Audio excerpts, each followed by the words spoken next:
Happy Monday, guys. Hope you're doing well. And it's another great day to do some geometry. All right, so somebody requested for me to go over this problem on the homework. And let me just kind of show you guys how this one goes. It's a good problem. Something you probably would see on your test. Something you'll see on the problems I'm going to ask you to do today. All right, so we have a right triangle here and it has an altitude drawn. And when you have an altitude drawn on a right triangle, remember you form three similar triangles. The smallest one, this other half, it's a little bigger, so it's really not a half. Okay, and the biggest triangle. They're all three of them are similar, which is kind of cool. So H is the hypotenuse of the biggest triangle here. Okay, we know S1 is 17, which is this little bit here. S2 you can get from subtracting. 34 is the whole, minus 17. So 34 minus 17, S2 is 17. Okay, now you can get the altitude actually by using a corollary, which is something that follows from a theorem. Okay, or since we know that this part is 17, you basically can use similar triangles to figure out the altitude. Since if you take the two smaller triangles and draw similar triangles, you can figure it out. So let me take the smallest triangle. If we're drawing this smallest triangle, it would look like this. Typically, when you have this triangle here, the smallest one that's formed by the altitude, it actually is different than this one, but they actually are the same.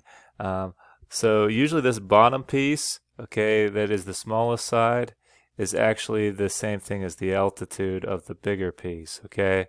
So I try to keep that same pattern. But the theorem that I was talking about, this corollary, it's in the notes from the section, all right? The altitude, the length of the altitude to the hypotenuse of a right triangle. All right, so to find the altitude, which we're trying to find here, A, it's the geometric mean of the lengths of the segments of the hypotenuse. Okay, so in other words, to find this altitude, what we have to do is set up a proportion kind of like this here.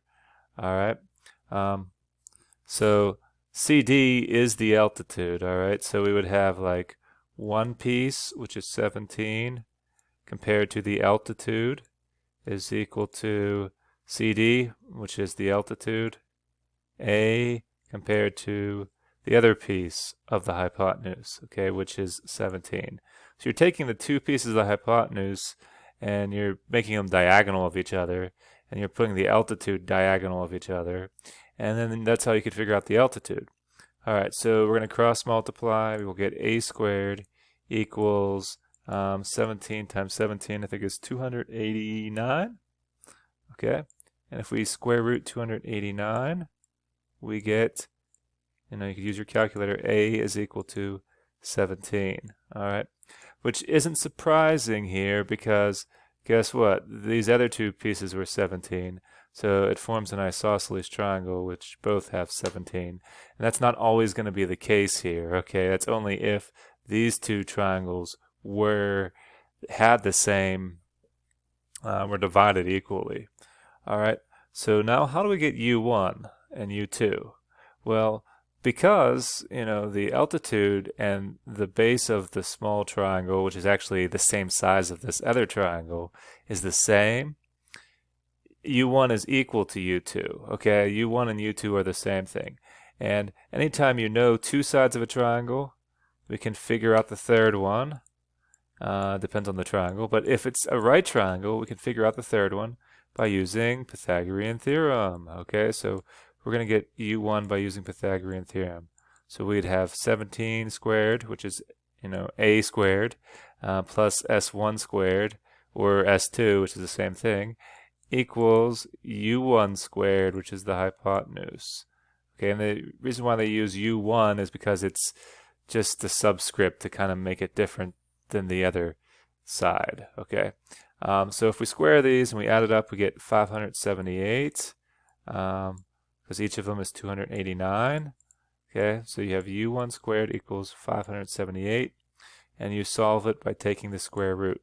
Now, the book here wants you to put, the online Math Excel wants you to put a reduced radical form of this number.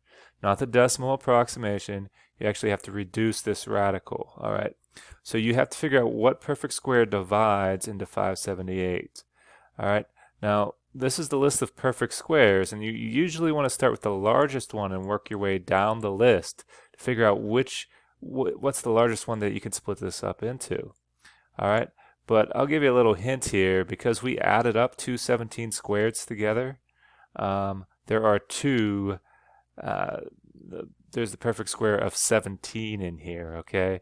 289 divides into 578 twice, okay? So we are going to split 578 up into 289 times 2, okay?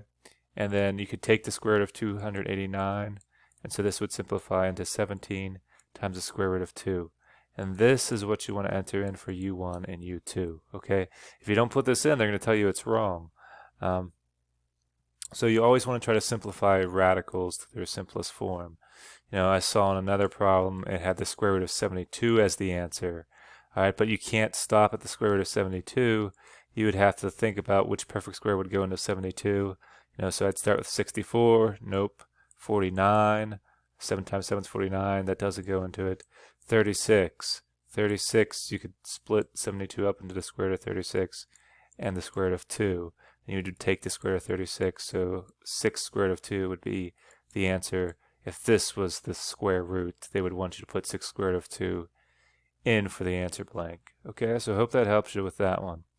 U2, like I said, is the same thing as U1, so you don't have to do anything for that.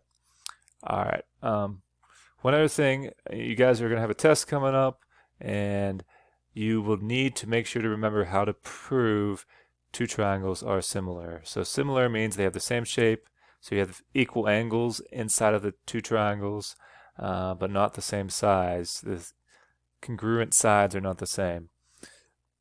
All right, so let me show you guys here just a review of the theorems to prove similarity. Angle first. Okay, so like if this was 60 and this was 60, you would think that's one pair of angles. Okay, so that's one of these A's.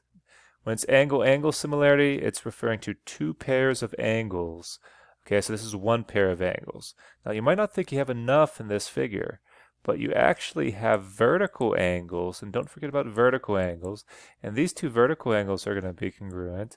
So right now you have enough information to prove these two triangles are similar. Okay, not congruent necessarily, but similar. In fact, you can tell because this one's a lot smaller, it is not congruent. All right, so let's go down here and remind you guys how to do side angle side similarity. Now the sides, they're not going to be congruent, but they're going to be proportional.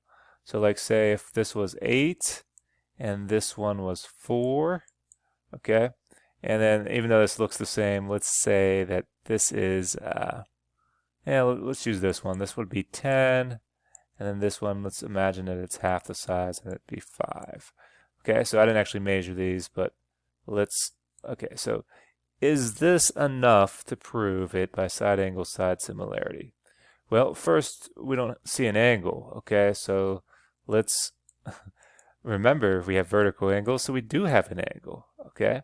So is this enough to prove it by side angle side similarity? Well, first, let's make sure that these sides are proportional. Okay, so we have 10 to 5. Okay, so that's big to small is equal to 8 to 4. All right, so you might think we have side angle side similarity.